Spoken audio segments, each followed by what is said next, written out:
Hello, everybody. My name is Bianca Reber.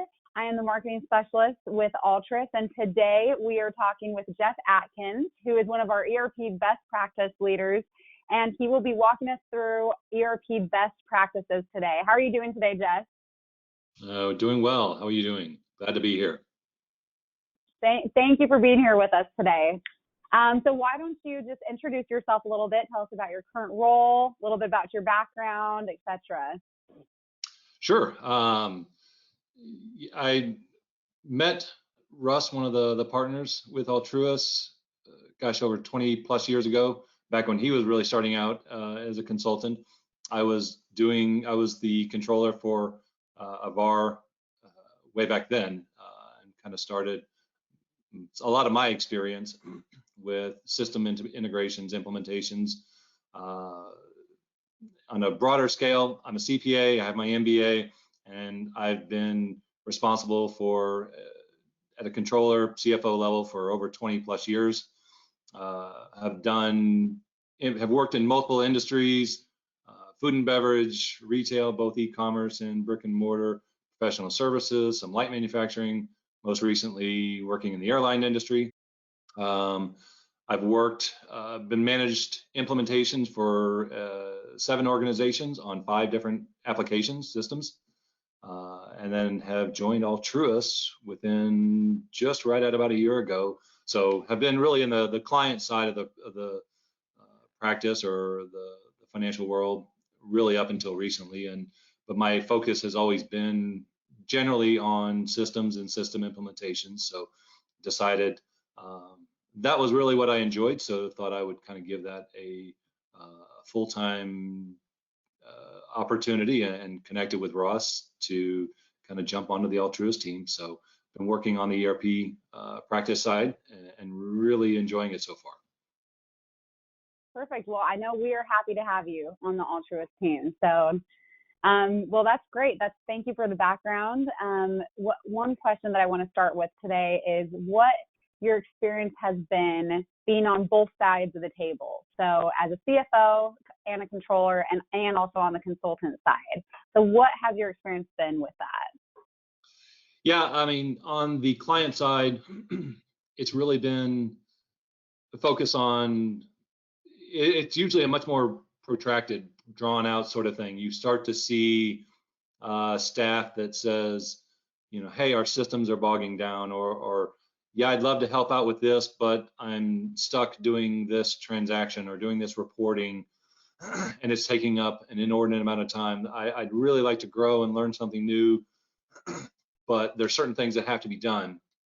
And you're trying to say, how do we increase our bandwidth of our team to allow them to provide the most value that they can? And things start coming up that says, you've got CEOs that says, hey, I want my financial package, my month-end reporting. Hey, I want that on the 2nd. Hey, I want that on the 3rd, not the 15th, not the 1st of the following month. You start getting requests for increased reporting. Hey, we want to start tracking these things. We need to start building out some reporting to sales, marketing, whatever. So you start seeing a lot of these needs and requests build up over time. And then it kind of comes to a head that says, what we're currently doing isn't quite cutting it. We need to look at, jumping in to take the next step and migrating to a different ERP, or building out some sort of integration with some other application, our e-commerce platform, any number of things. So it's a lot more drawn out sort of process on the client side, and you kind of have the opportunity to start building your wish list and your needs, and then once you kind of jump in and pull the trigger, it becomes this kind of much more fast and furious pace. And then obviously on the consultant side, we really kind of start seeing it at that point,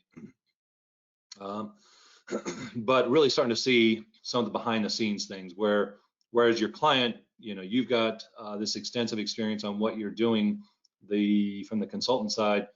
They're trying to jump in and learn really quickly to learn your business. And even if you're in the same industry, most companies are doing things differently. Just because I've worked with a retail partner before doesn't mean going to the next retail partner that, I know inherently what is needed or what sort of integrations are going to need to be done, that sort of thing. So everything is always a little bit unique.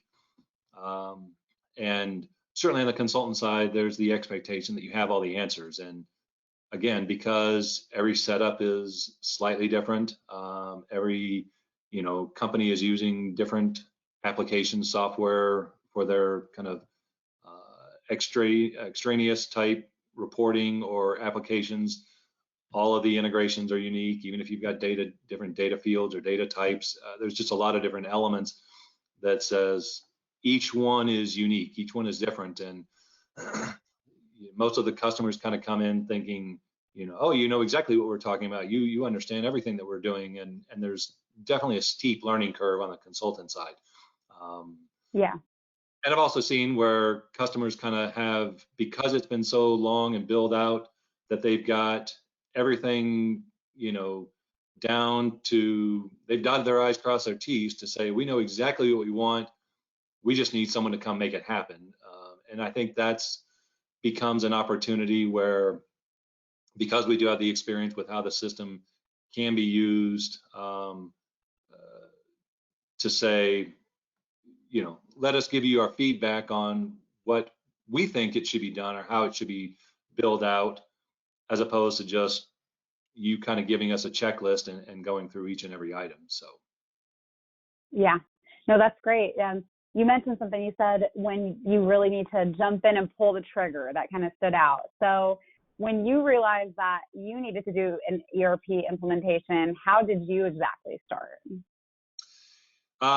Much like I said, I think it's this kind of building sort of element, and you eventually get to the point you just kind of know that says, somewhere along the process you're saying, hey, I'd really, our accounting specialists are spending way too much time just keying and doing data entry type work, and we really want them to focus on some of the coding elements, or trying to process or reviewing statements from vendors, customers, to work on collections and reconciliation works and things on those lines. And they're bogged down into the data entry work that says, hey, we'd really like to start automating some of these pieces, or hey, we've got Salesforce out there or our e-commerce platform, and we spend a great deal of time trying to link those systems, when we'd really like something that's seamless. And so it becomes this really protracted, long, drawn-out process, or building of issues and concerns and whatnot. And inevitably you wind up start researching scenarios or what sort of options, and it becomes kind of this.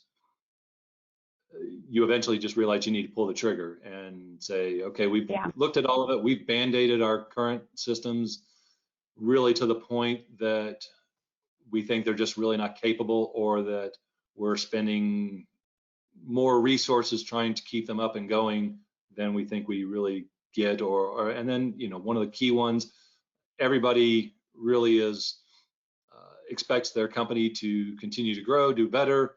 And that's usually one of them too. I mean, I think most companies that are kind of in just kind of a steady state, and they're perfectly happy and they're generating cash flow, they realize they're not really trying to grow or expand their operations. They're probably not likely to go through an implementation, but inevitably a great deal of the companies out there are thinking, how do we grow this? How do we add something new? How do we expand?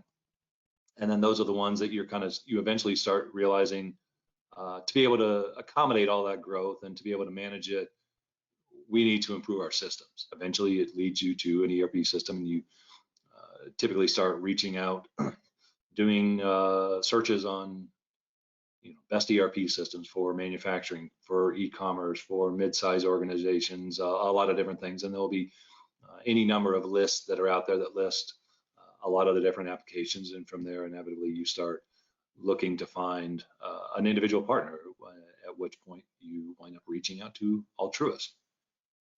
Yep, there you go. essentially it helps them grow, become better, and save them time, right? After implementation. So that's when they probably decide to pull that trigger. Exactly. So, well, thank you, Jess. Thank you for meeting with us today, and from your background to talking about the lessons learned. There was a lot of great information that you shared with us today, and we're very appreciative that you were able to jump on this with us. So thank you very much. Absolutely. Thank you. Certainly happy to be here.